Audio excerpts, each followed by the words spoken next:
15 years, man. Yeah, That's man. a long time. This is it. This is it. You're done. This is it, man. This is Final, it. finish. That's it. This is the finale. Yeah. How do you feel going out? Man, I feel great. You know, it's an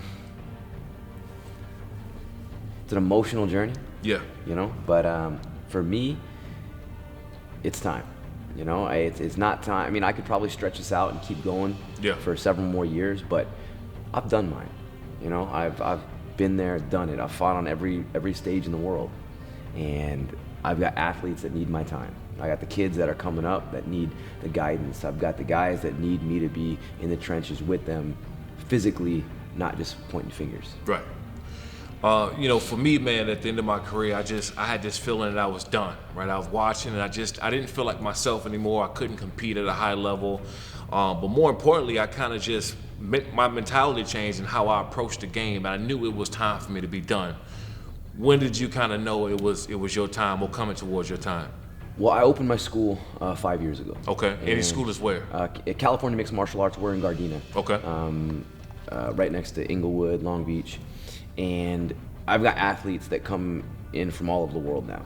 I've got guys that are coming in following the same path that I did. I've got a couple guys that are living in their cars that are training with me. So it's like, I feel like it's my duty to guide these guys through the path that I went through so they don't have to go through the long journey of steps that I had to figure out on my own. And it's their time. They're young. These are guys that have got their entire lives ahead of them. And I never had anybody to coach me and guide me through the ways of being able to make this into something. And so for me, it's time to not be selfish anymore. I still think I can be just as competitive with the best guys in the world. I feel like I could get in the UFC right now and I could challenge anybody for any level of it. But the reality is that where my mind's at and my heart's at, my body's not at. Right. And I know that feeling. I'm like, mentally I can go out there and I still want to compete, right? You still want that competitive edge is still there. But your body, man, Father Time, man, will catch up to all of us and say, look, I know you want to go and do this, but it's coming to an end. Yeah, man. I mean, that's why when you're trying to buy a new car and you look at the miles on it and it's got all those miles, that car is cheap as hell. And you're like, Right. So you already kind of know what you're transitioning out to, but what is it going to mean to you now that you have other guys that you're going to kind of take on this big brother role, that someone that they need to look up to now? What are you hoping to pass along to them so they can continue their journey? For me, I want to pass on a legacy. I want these guys to be able to have the fullest opportunities from the start. You know, when I was getting going, the sport was just getting started. I mean, It was one of those things where like, hey, you want to go fight in Tijuana, Mexico? I was like, yeah, let's go. $150 cash, boom, let's hit it. And I mean, that's how it all started back then. I mean, it wasn't even legal in California when I was fighting. I was fighting on we were the first sanctioned shows to fight here. I was on the first title championship fights ever in the state of California. Wow. And I mean, now look what the sport is. And we got these kids, man, that are just so talented and so hungry. They need the attention. And for me, I think it's an injustice for me to still be selfish at the stage that I'm at. Unless my goal is to become UFC champion, there's no point for me to go fight anymore. Yeah, I mean, you have a whole different level of passion and approach to this game. I know you talked a little bit about being homeless, and that's something that I can relate to because I was homeless twice. Like you was growing up, we lost our homes to fire, so it forced me and my family to be homeless. What did that do to you? Like, did you grow thick skin? Because I know I did. I grew very thick skin because of my situations and how I grew up. Well, I grew up in a rough neighborhood, right? And I was bullied my entire life. So that was part of what started building a thick skin. And the first time I went homeless was by choice.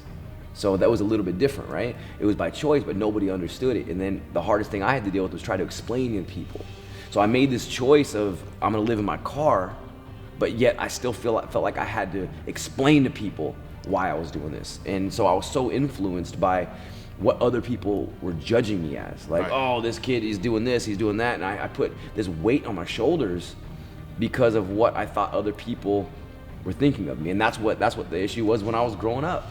Right. And it absolutely humbles you when you start realizing that it doesn't matter what happens in your life, that you have the decisions to think of who you are, how you are, and what you're gonna do. And the influences around you mean nothing, man.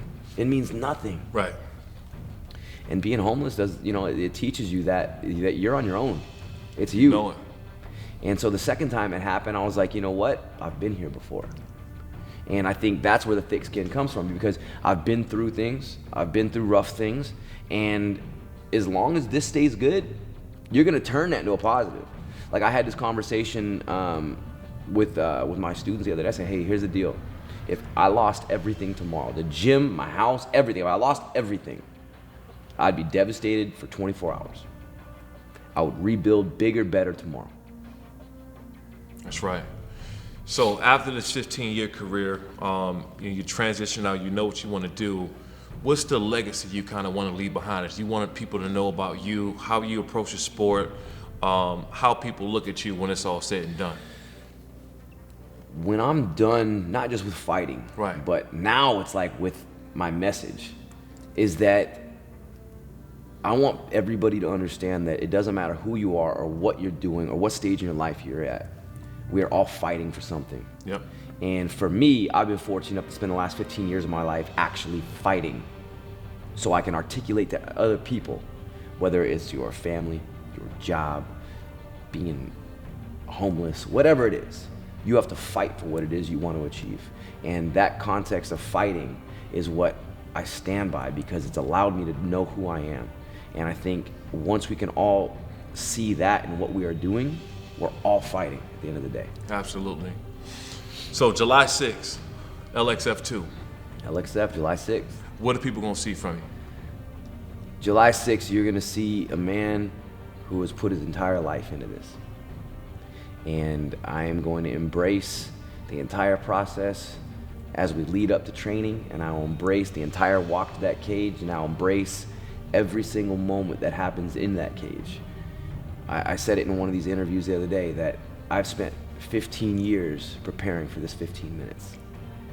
That's right. We're looking forward to it, man. Can't wait. My man. You got it.